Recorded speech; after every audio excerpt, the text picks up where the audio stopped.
منها اللاعب إمام عاشور.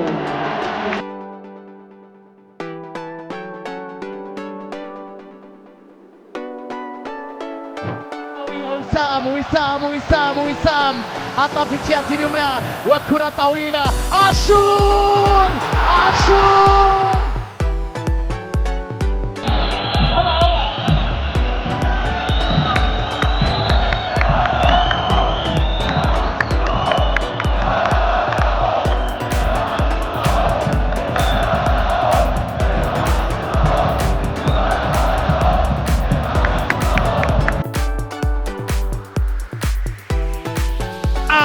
هدف عالمي في أجمل صورة وأجمل تسديدة لا تصد ولا ترد من إمام عاشور.